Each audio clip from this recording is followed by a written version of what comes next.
भारत देश, इसे प्राचीन समय से ही सोने की चिड़िया कहा जाता है। हमारा भारत देश प्राचीन समय से ही व्यापार, विज्ञान और शस्त्र कलाओं में अव्वल रहा है। जिस समय पश्चिमी देशों के लोग आदिवासी जीवन जीते थे, तब हम वेदों और पुराणों का अध्ययन करते थे। भारत देश प्राचीन समय से ही संपूर्ण विश्व में व्यापार का एक बहुत बड़ा केंद्र रहा है। प्राचीन काल से ही भारत खाद्य पदार्थों, मसाले, कपास, रत्न, हीरे इत्यादि के निर्यात में विश्व में सबसे आगे रहा है। इसके अलावा सोने के रोमन सिक्के, कांच के बने पदार्थ, शराब, दवाएं, टीन, तांबे, चांदी के बने आभूषण, कपड़े आदि की आयात में भी भारत अग्रणी था। यहाँ तक कि सोने के सिक्कों से व्यापार करने वाले देशों में भारत सबसे आगे था। इस तरह कई सारे विदेशी व्यापारी भारत के साथ व्यापार करते और बदले में सोना दे जाते, और इसी वजह से यह अत्यधिक मात्रा में सोना पाया जाता था। कहा जाता है कि उस समय भारत के हर एक घर में एक लघु उद्योग हुआ करता था। मुगलों के शासन शुरू करने से पहले भारत 1 एडी और 1000 एडी के बीच दुनिया की सबसे बड़ी अर्थव्यवस्था थी।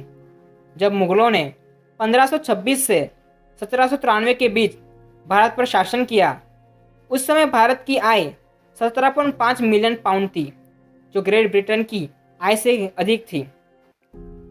वर्ष 1600 एडी में भारत की प्रति व्यक्ति जीडीपी $1305 थी, जबकि इसी समय ब्रिटेन की प्रति व्यक्ति जीडीपी $1137 और अमेरिका की प्रति व्यक्ति जीडीपी $897 थी।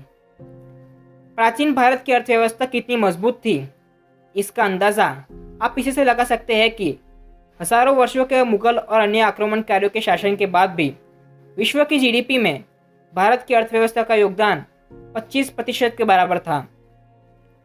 भारत को सोने की चिड़िया कहने के पीछे जो एक सबसे बड़ा कारण हुआ करता था, वो मयूर सिंहासन था।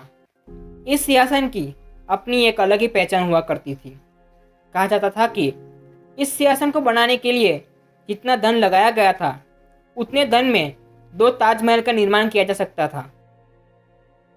भारत को सोने की चिड़िया कहने के पीछे का एक कारण कोहिनूर हीरा भी था।